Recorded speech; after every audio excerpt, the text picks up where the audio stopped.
આજે રાષ્ટ્રીય પછાત એકતા મંચ અધ્યક્ષ અને ગઢડા વિધાનસભાના પૂર્વ ઉમેદવાર શ્રી મંજીભાઈ સોલંકી અને સાથીઓએ બોટાદ સેવા સદન માંગ ભાજપા સરકારના ખોટા પ્રચાર બેનરથી થતો હોય તેનો વિરોધ કર્યો હતો। રાષ્ટ્રીય પછાત એકતા મંચ અધ્યક્ષ મંજીભાઈ સોલંકી, રમેશભાઈ માખમાર, ઇમરાનભાઈ કળથરા, વિઠ્ઠલભાઈ સાપરિયા, જાકીરભાઈ સંધી।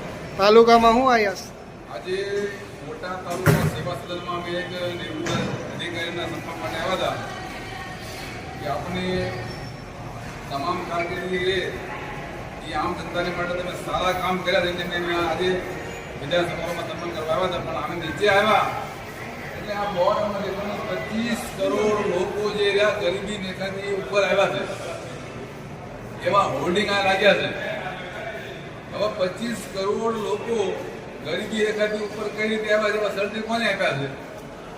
એટલે આ ભાજપ સરકારના ભય અને ભૂખના ભ્રષ્ટાચારનો એક જીવતું જાગતું આ પણ નજરાણું છે કે અધિકારીઓએ અહીંયા બોર્ડ ન લગાવવા જોઈએ, એના બદલે બોર્ડ લગાવવું અહીંયા જો એટલું છે સર્વાંગી વિકાસ, સર્વસપક્ષી વિકાસ, 25 કરોડ લોકો ગરીબી રેખાથી ઉપર આવ્યા છે।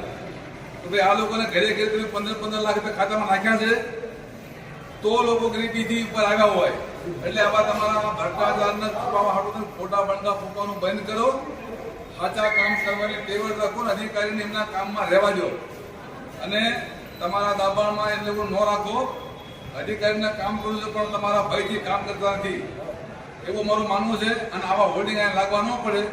આ કચેરી આમ જનતાની છે, કોઈ ભાજપની પાસે આપણી કચેરી નથી। જય ભીમ, જય ભારત, જય સંવિધાન।